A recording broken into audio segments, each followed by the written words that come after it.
नमस्कार, आप देख रहे हैं एबीपी न्यूज। आपके साथ हूं मैं रुबिका लियाकत। हुंकार में आप सभी का बहुत बहुत स्वागत है। मैं हुंकार शुरू करूं उससे पहले देश के जाने माने 3 डॉक्टर्स इस वक्त कोरोना के खिलाफ हुंकार भर रहे हैं। हम चाहते हैं सीधा वहीं का रुख। डॉक्टर त्रेहान, डॉक्टर शेट्टी और डॉक्टर गुलेरिया आपस में कर रहे हैं कोरोना को मात देने के लिए चर्चा। आपको सीधा वहां लिए चलते हैं और उसके बाद बात होगी कोरोना पर वार करने की पर्सनल लेवल पर। God forbid you're positive.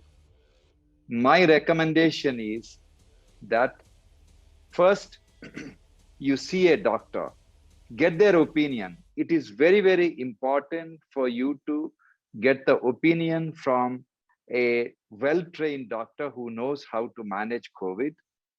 And it is very important that they may ask you to undergo some blood tests. If it is required, you please do it. Don't panic. COVID is very common now, and it is a problem which can be solved provided you get the medical help at a very early stage and follow all the instruction given by the doctors. Now, there is a possibility you may be asymptomatic. Then the doctors will tell you that stay at home.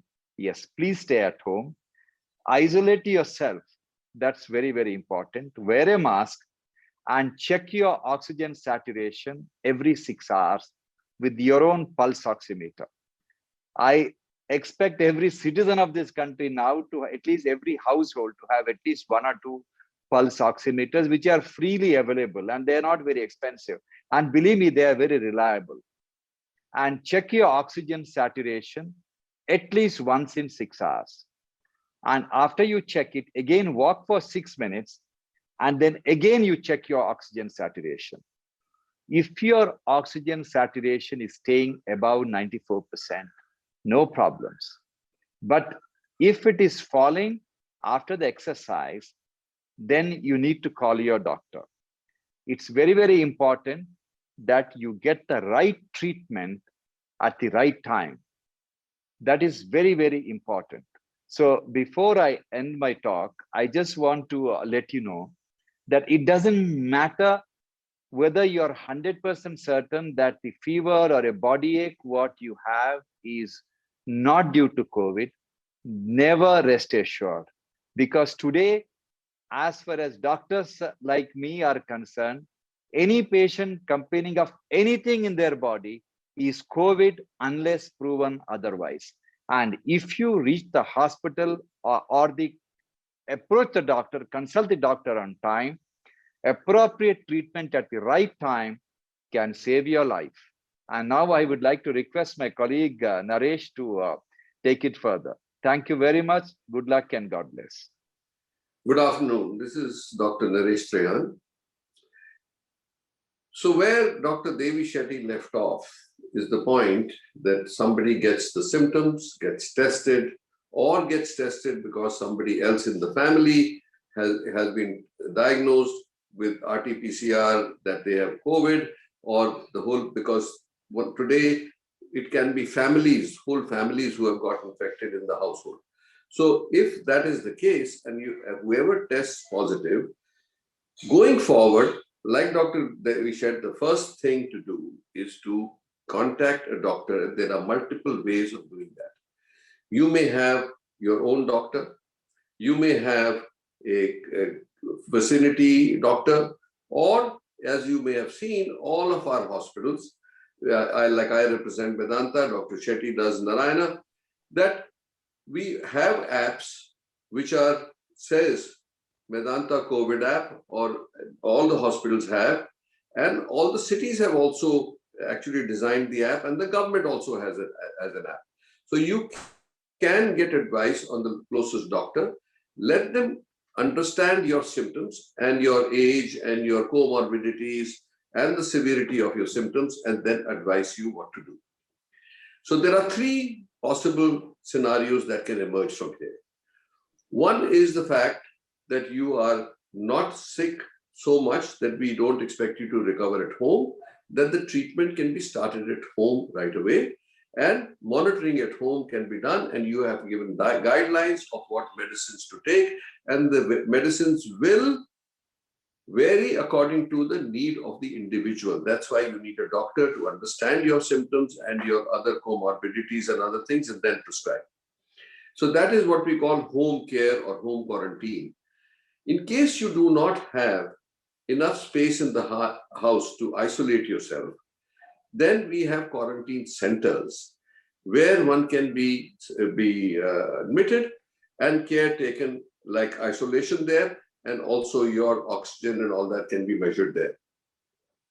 So these are places where you can not only be, if you don't have isolation at home, but if you are mid-level symptoms, you can go, and all of our hospitals have established these facilities, quarantine facilities, in hotels or guest houses next to our hospital, where you will be monitored real time on a daily basis.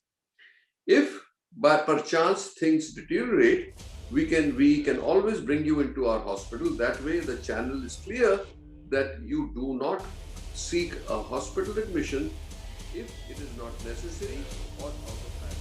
Let the doctor guide. In 3 doctors को इस वक्त आप सुन रहे थे, doctor Shetty, doctor Trehan और doctor Guleria. ये तीनों की बातों पर अगर आप गौर करें तो एक ही बात क्लियरली वो बता रहे हैं कि अगर आपको किसी भी तरह के सिम्टम है तो आप घर पर रहिए, ब्रेक द चेन सबसे महत्वपूर्ण है, अपने डॉक्टर से संपर्क में रहिए और अगर ऑक्सीजन लेवल कम होता है तो अस्पताल जाइए। पिछले एक हफ्ते से लेकर आज की तारीख में पिछले एक हफ्ते का डेटा अगर मैं कंपेयर करूं तो आपको ये बात समझ लेनी चाहिए कि 60% ज्यादा पिछले हफ्ते से केसेस बढ़ गए हैं। पिछले हफ्ते से 97% ज्यादा मौत के आंकड़े सामने आ रहे हैं। अब बताइए ऐसे में कोरोना की लड़ाई कैसे लड़ी जाए? और हालात जब आज नासिक के उस अस्पताल से आंकड़ों के जरिए देश के सामने दिखाई दिए तो होश फाख्ता हो गए। 22 लोगों की मौत हो गई ऑक्सीजन ना मिल पाने से। इन सारे मसलों पर चर्चा करने के लिए, बात करने के लिए जो खास मेहमान मेरे साथ जुड़ चुके हैं उनसे आपका तारुफ करवा दूं। डॉक्टर संबित पात्रा राष्ट्रीय प्रवक्ता बीजेपी के जुड़ चुके हैं। डॉक्टर अजय कुमार हमारे साथ जुड़ चुके हैं जो कि राष्ट्रीय प्रवक्ता हैं कांग्रेस के। हमारे साथ लेफ्टिनेंट जनरल वेद चतुर्वेदी गंगाराम अस्पताल दिल्ली से जुड़ चुके हैं, जो डॉक्टर भी हैं पेशे से, रिटायर्ड लेफ्टिनेंट जनरल है, और डॉक्टर डी के गुप्ता सीएमडीए फिलिक्स हॉस्पिटल नोएडा के, और साथ में हमारे साथ अभिज्ञान प्रकाश नेशनल अफेयर्स एक्सपर्ट। आप सभी का बहुत बहुत स्वागत है। आप में से बहुत लोग सोचेंगे कि लेफ्टिनेंट जनरल चतुर्वेदी आज हमारे साथ क्यों हैं। वो इसलिए क्योंकि हमारे जहन में इस बात को लेकर लगातार एक सवाल उठ रहा है कि जब भी देश में संकट का वक्त आया है तब सेना के जवानों ने पूरी ताकत झोंक दी है हालात को ठीक करने में। क्या आज की तारीख में भी हमें सेना की मदद की जरूरत नहीं है? और अगर है तो किस तरीके से सैनिक मदद कर सकते हैं? क्योंकि उनका डिसिप्लिन, उनका जिम्मेदारी को लेना, इसका मतलब यह है कि रिजल्ट 100% रहने वाले। इसका मतलब ये नहीं है कि मैं डॉक्टर्स को लेकर थोड़ा कम आशान्वित हूं। ये डॉक्टर्स नहीं होते तो हम आज यहां पर आपस में बात नहीं कर पा रहे होते, मोर्टेलिटी रेट ना जाने कहां पहुंच गया होता। शुरुआत डॉक्टर पात्रा आपसे कर रही हूं। लोग ये कह रहे हैं कि जो तस्वीरें सोशल मीडिया पर आ रही है, जो ग्राउंड जीरो पर पत्रकार साथी हमारे देख रहे हैं, वो ये बताते हैं कि हालात बहुत बदतर है। और यकीन मानिए जब मैं आपसे बात कर रही हूं और डॉक्टर अजय कुमार से बात करूंगी, इसमें ना तो केंद्र ना राज्य, मुझे अभी इससे कोई मतलब नहीं। मुझे ये मतलब है कि डॉक्टर अजय कुमार डॉक्टर संबित पात्रा के साथ मिलकर कैसे हालात पर काबू पा सकते हैं। रोड मैप आज आप दोनों के पास क्या है? डॉक्टर पात्रा, शुरुआत आपसे। देखिए, स्वाभाविक रूप से जो मेडिकल रोड मैप है वो तो हमारे इस पैनल में मौजूद जो दोनों डॉक्टर्स हैं, और इससे पहले भी आप जो तीनों देश के बड़े डॉक्टर नरेश त्रिहान, देवी सेट्टी जी और गुलेरिया साहब को दिखा रहे थे, वो दे ही रहे थे। मगर मेडिकल से इतर भी कुछ चीज़ें बहुत आवश्यक होती हैं, जैसे कि कल प्रधानमंत्री जी ने भी कहा कि अगर जब इतनी बड़ी आपदा आती है तो जो पहला मूल मंत्र होता है वो धैर्य का होता है। कभी भी हम पैनिक ना हो, हम धैर्य में रहें और स्टेप वाइज एक एक करके कदम उठाएंगे तो कहीं ना कहीं हम सफलता की ओर बढ़ेंगे। आज भी मैं अपने व्हाट्सएप को देख रहा हूँ, सोशल मीडिया को देख रहा हूँ, और एक बात मैं अर्ज करना चाहूँगा यहाँ पर, बिल्कुल सही बात है, परिस्थिति खराब है, बहुत लोगों की मृत्यु हो रही है, जाने पहचाने लोग जो जिनको हम जानते थे वो लोग भी हॉस्पिटल में गए हुए हैं, वो सब ठीक हो, हम प्रार्थना करते हैं। मगर आज भी रिकवरी रेट बहुत अच्छी है, 85 से अधिक रिकवरी रेट है और मोर्टालिटी कम है, 1.19% के आसपास मोर्टालिटी रेट है। तो हम पॉजिटिविटी फैलाएं। तीसरी बात है, हम फेक न्यूज़ इत्यादि पेडल ना करें। जैसे कि कल से एक न्यूज़ चल रहा था जिससे काफ़ी आफादाफी मची कि जो ऑक्सीजन था, हिंदुस्तान ने ऑक्सीजन बाहर भेज दिया, एक्सपोर्ट कर दिया। अब जिन वेबसाइट्स ने, जिन जर्नलिस्ट ने इस आर्टिकल को लिखा था, उन्होंने उसे टेक डाउन किया है और माफ़ी भी मांगी है कि वो इंडस्ट्रियल ऑक्सीजन के लिए था और मेडिकल ऑक्सीजन बाहर नहीं भेजा गया है। तो काफ़ी अफरा तफरी रही। मुझे लगता है ऐसा पैनिक नहीं फैलाना चाहिए। ठीक उसी प्रकार एक हफ्ते से एक पैनिक फैलाया जा रहा है कि सरकार ने जो इंश्योरेंस कवर डॉक्टर्स का था प्रधानमंत्री गरीब कल्याण योजना के अंतर्गत, वो इंश्योरेंस कवर को सरकार ने हटा दिया है। ये भी फेक न्यूज़ है, कोई इंश्योरेंस कवर नहीं हटा है। तो कृपया करके हम फेक न्यूज़ ना फैलाएं, हम पॉजिटिव रहे, डॉक्टर्स की बातों को माने। Okay, doctor Ajay Kumar. देखिए, पहला सबसे बड़ी समस्या ये है कि केंद्र सरकार हो या कोई भी सरकार, हम सब लोग को समझना चाहिए कि स्थिति में जो है हमको धैर्य रखनी चाहिए, आवश्यक है।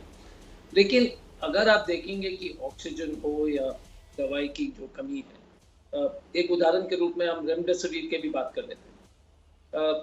संबित जी बोल रहे थे कि एक्सपोर्ट नहीं हुआ था, ऑक्सीजन का इंडस्ट्रियल था, वो ठीक है, उसको मान के चले जाइए।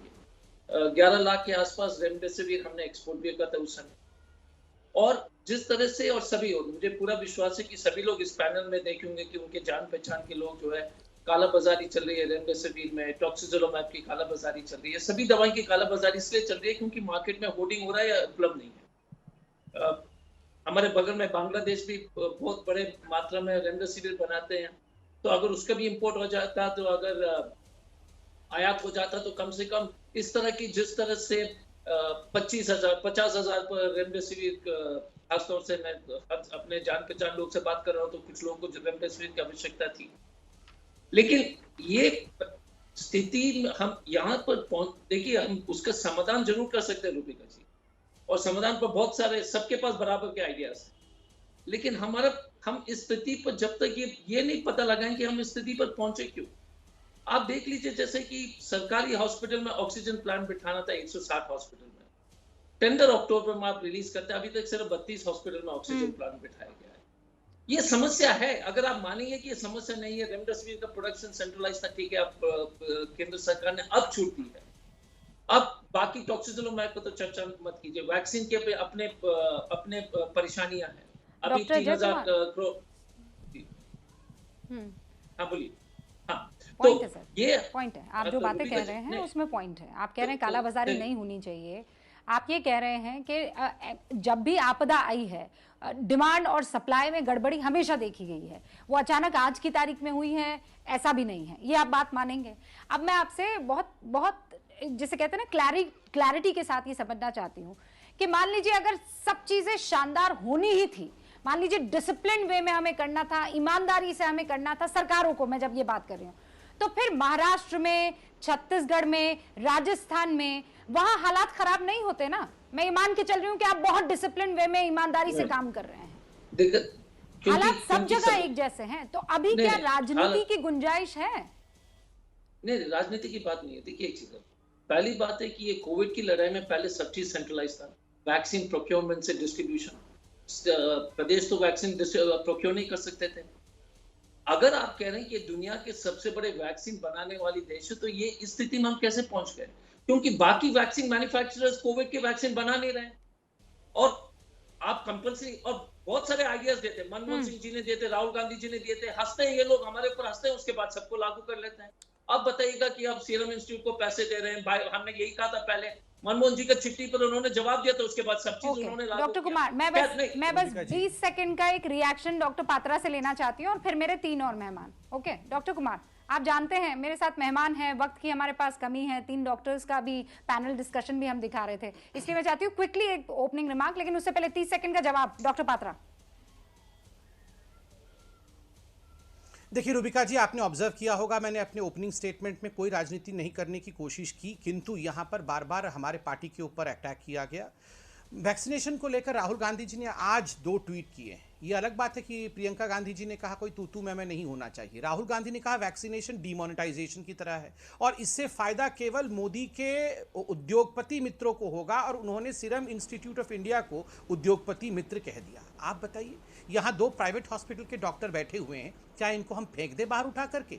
क्या ये लोग ट्रीटमेंट नहीं कर रहे? क्या गंगाराम हॉस्पिटल ट्रीटमेंट नहीं कर रही है? वो केवल एक प्राइवेट हॉस्पिटल है तो आप उसको गाली दीजिएगा? क्या मेदांता ट्रीटमेंट नहीं कर रही है? क्या वो प्राइवेट हॉस्पिटल तो आप गाली दीजिएगा? क्या सीरम इंस्टीट्यूट ऑफ इंडिया के लेटर पैड को ट्वीट करते हुए राहुल गांधी जी ने जैसे भाषा का प्रयोग सीरम इंस्टीट्यूट ऑफ इंडिया के लिए किया हुआ है, ये उचित है क्या? क्या सीरम इंस्टीट्यूट ऑफ इंडिया एक सेवा नहीं कर रही है? क्या वो वैक्सीन नहीं बना रही है? ये इस प्रकार की उदासीनता क्यों है? वैक्सीन लेने से आप ही के नेताओं ने जिस प्रकार की भाषा का प्रयोग किया था, 3 मुख्यमंत्रियों ने निकल करके प्रेस कॉन्फ्रेंस किया था कि हम तो कोवैक्सीन नहीं लगाएंगे, कर लो क्या करना है, हम तो पंजाब में, छत्तीसगढ़ में, राजस्थान में कोवैक्सीन नहीं लगवाएंगे। और मैं एक सवाल पूछता हूं, मुझे तकलीफ हो रही है, अंत में 10 सेकंड में एक सवाल पूछता हूं। देखिए राहुल गांधी जी 45 साल के ऊपर है। देखिए ये सारी चीजें हम लोगों को एग्जाम्पल से लीड करना पड़ता है। क्या उन्होंने वैक्सीन लगाया है? वैक्सीन को आप डीमोनेटाइजेशन बोल रहे हैं, क्या आपने वैक्सीन लगाया है? क्या आपने लोगों से अपील की है कि वैक्सीन लगाइए? आप चाहते हैं सब कुछ अच्छा हो जाए, मगर कुछ भी अच्छा करना नहीं चाहते हैं, ऐसा कैसे होगा? और private hospitals, private doctors, private nurses, सवाल ऐसा है कि इसका जवाब चाहिए। क्या राहुल गांधी ने वैक्सीन लगवाया है? रूबिका जी, दिक्कत क्या है कि आज इस देश में इतने लोग को वैक्सीन नहीं मिला, और उस पर पहले तो आप बताइएगा कि कौन नेता ने प्रचार बंद कर दिया है? कुछ नेता लोग को तो ये चुनाव ही चुनाव है, पूरा जिंदगी चुनाव रह गया है।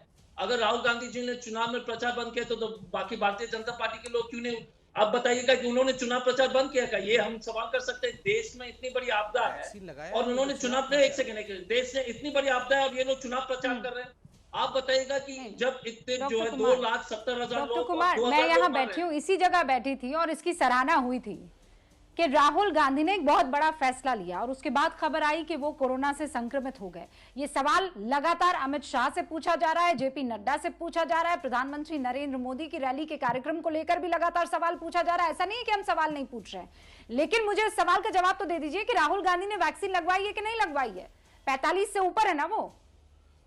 देखिए राहुल गांधी जी कल इस देश में अगर बाकी लोग को जो जिनको वैक्सीन लगना चाहिए, जिनको जरूरी उनको लग जाए, तो वो राहुल गांधी जी का व्यक्तिगत राय है। और संबित पात्रा जी को राहुल जी के वैक्सीनेशन इतने चिंता है तो आपने भाजपा के नेता के बारे में पहले पूछ लीजिए ना कि निशंक जी ने लगाया कि नहीं। नहीं, दिक्कत क्या है कि देखिए एक चीज है, पॉलिटिक्स पर मतलब नहीं लगवाया पब्लिक फिगर पर, रूबिका जी, राहुल गांधी ने वैक्सीनेशन नहीं लगवाया है। क्यों नहीं? वैक्सीनेशन क्यों नहीं लिया उन्होंने? वैक्सीन क्यों नहीं लगवाया? वो राहुल गांधी, देखिए एक चीज है, वो राहुल गांधी जी का जब उनको आप क्यों नहीं लगवाई? हम अपने, अरे आप बताइएगा कि निशंक जी ने वैक्सीन लगाया था क्या? हरि सिंह रावत जी ने लगाया था, क्यों नहीं लगाया? आप उसका जवाब लगवाया है। निशंक जी ने वैक्सीन लगवाया है, मैं बोल रहा हूं, मैं उत्तर दे दूंगा, नहीं लगवाया कि नहीं लगवाया, मुझसे पूछिए, मैं दे दूंगा उत्तर।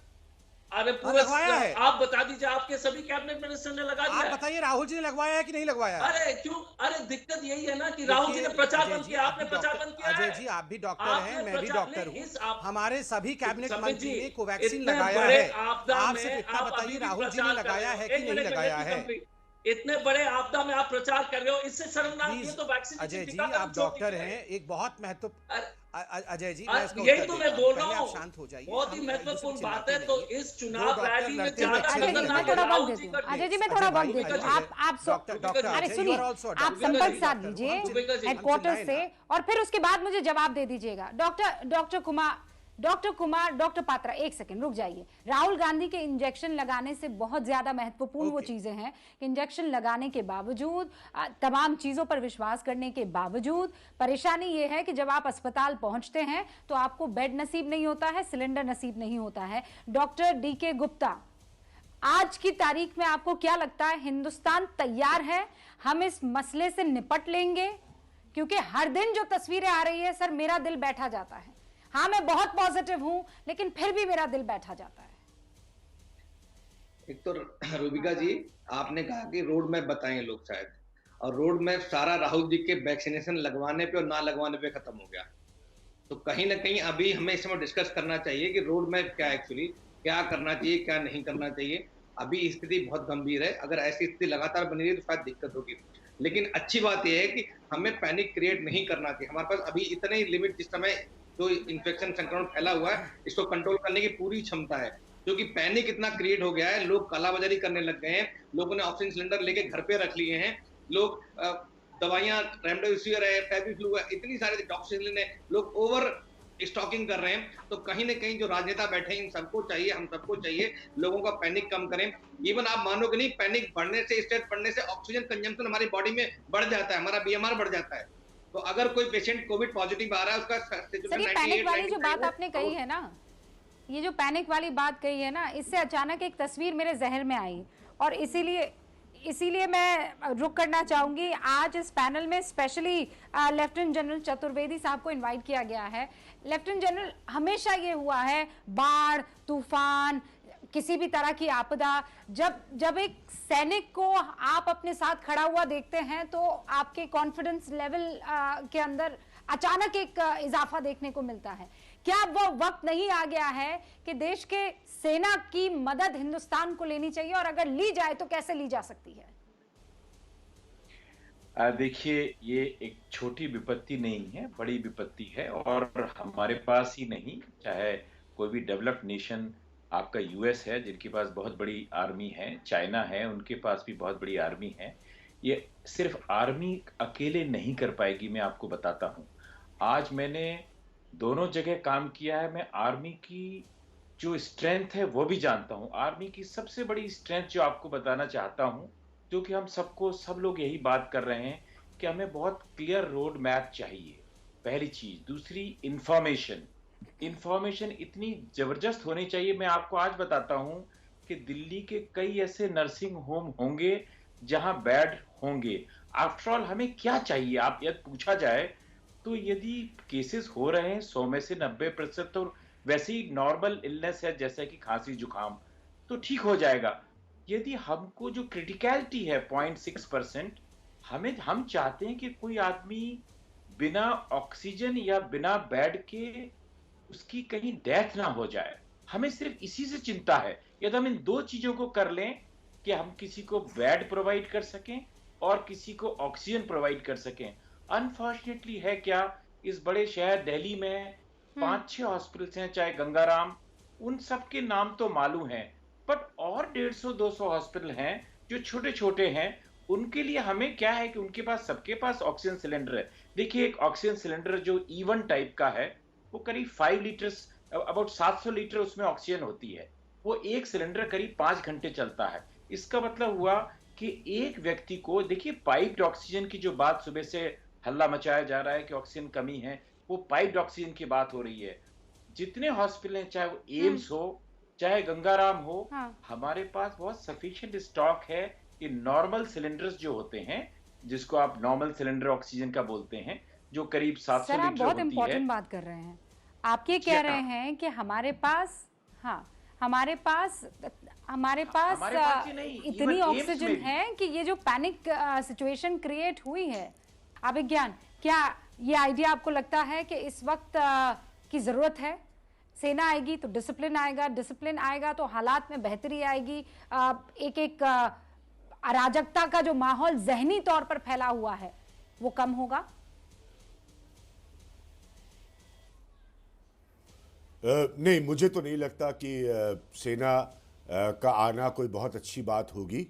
सबको हमारे देश की सेना पर गर्व है और एक बड़ी अलग तरह की स्थितियों में सेना का आना बनता है। अगर ऐसी कभी स्थिति आई तो बिल्कुल ही एकदम पक्का ठोक कर स्पष्ट कर देगा इस देश को कि कैसे प्रशासनिक व्यवस्थाएं केंद्र से लेकर सरकारों तक राज्य की इतनी चरमरा जाती है कि आपको सेना को बुलाना पड़े। मेरे हिसाब से, ये मेरा अपना राय है, मेरी अपनी ओपिनियन है कि अभी भी लोगों को, डॉक्टरों को ज़्यादा सुनना चाहिए, नेताओं को कम, और समझना चाहिए अपने चेन को ब्रेक करने की रिस्पॉन्सिबिलिटीज़ को, समझना चाहिए कि वो खुद से क्या कर सकते हैं। और एडमिनिस्ट्रेशन यहाँ पर बहुत हो रही है, वो राज्य और केंद्र, ये सब बहसें आप भी जानती हैं, हम भी जानते हैं, कई दिनों से भी चल गई है। उससे कहीं ज़्यादा इम्पोर्टेंट है कि खुद की तरफ अपने आप को देखें। मेरा बहुत स्पष्ट मत है कि एकदम आखिरी स्थिति तक सेना की ज़रूरत होनी चाहिए, क्योंकि वो एक बहुत अलग तस्वीर होगी इस देश हिंदुस्तान की।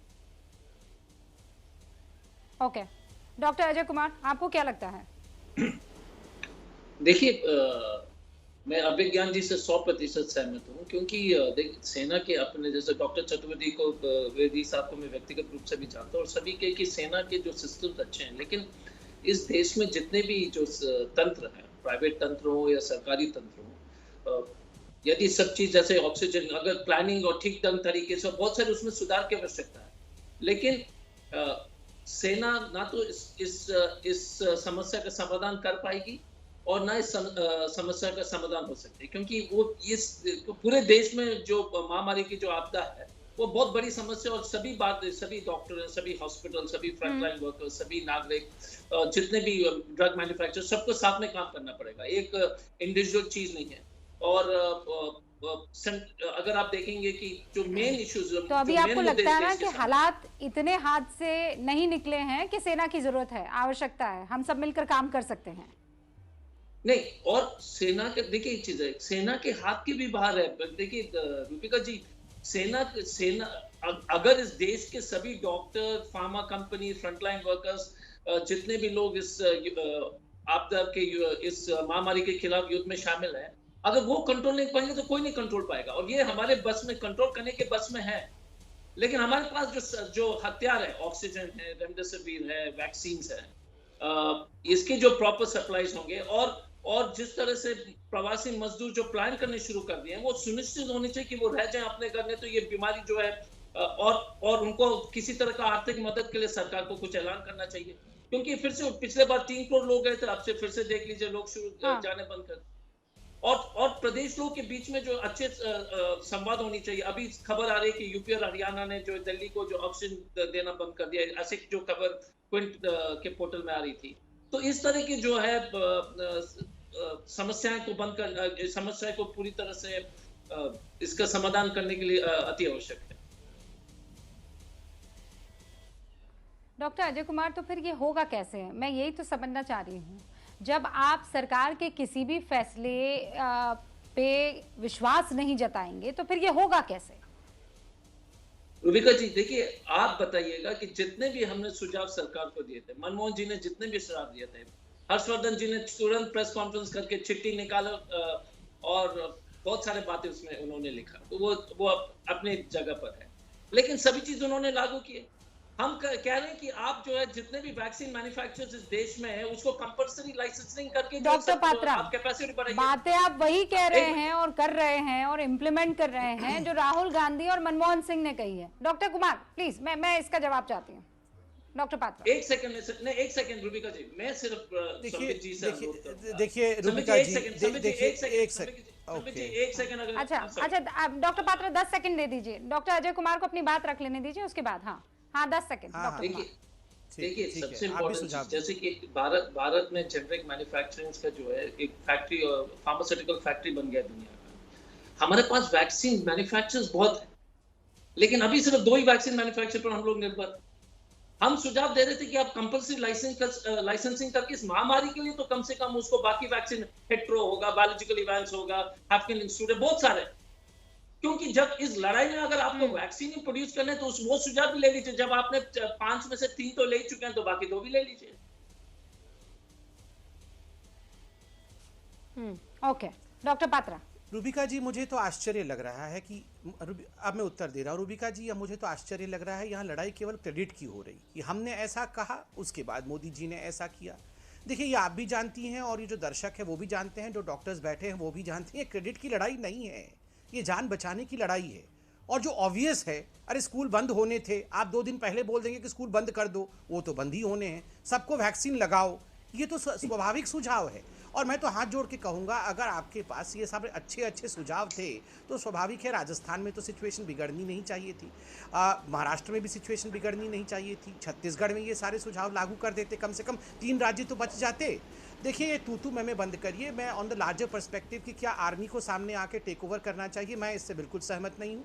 आर्मी को जो करना चाहिए आर्मी बिल्कुल कर रही है, ऐसा नहीं है कि आर्मी कंट्रीब्यूट नहीं कर रही है।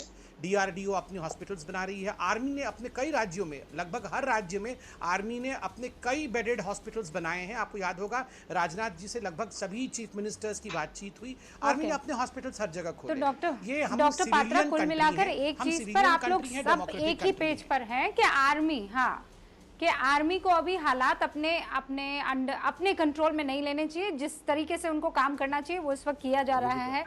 लेफ्टिनेंट जनरल चतुर्वेदी, मैं आपसे जानना चाहती हूँ हाल फिलहाल आप क्या एडवाइस देना चाहेंगे, और फिर डॉक्टर गुप्ता मैं आपके पास आऊंगी।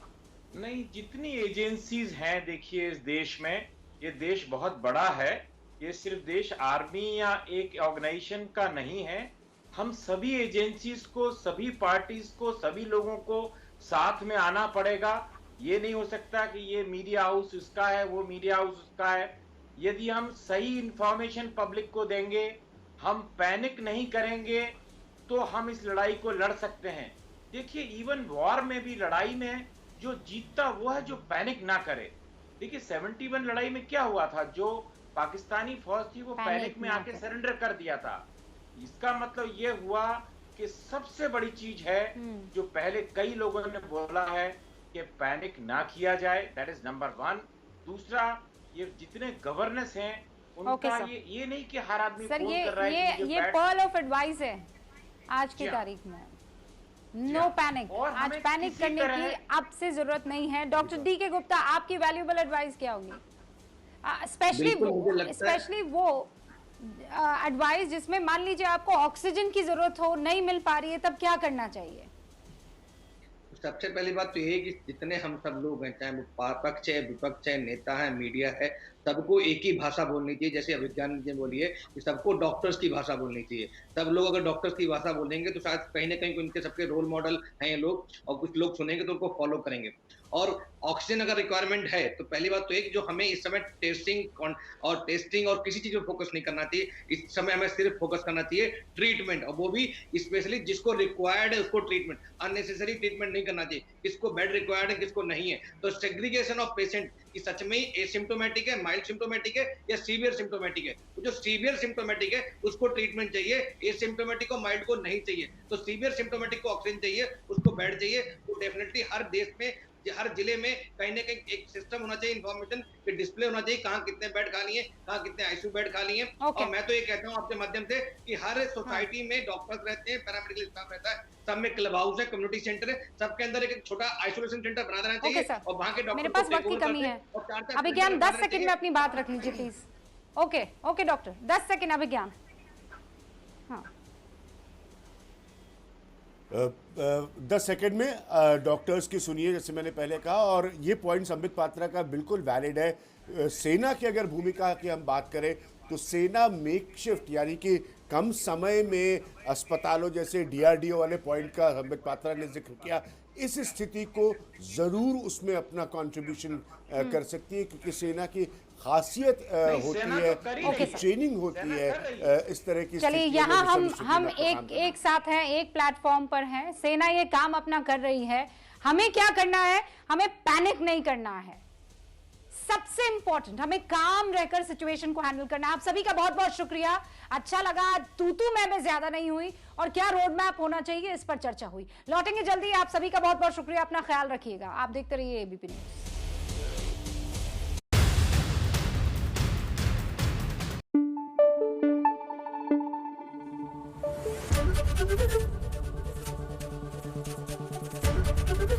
ABP न्यूज आपको रखे आगे।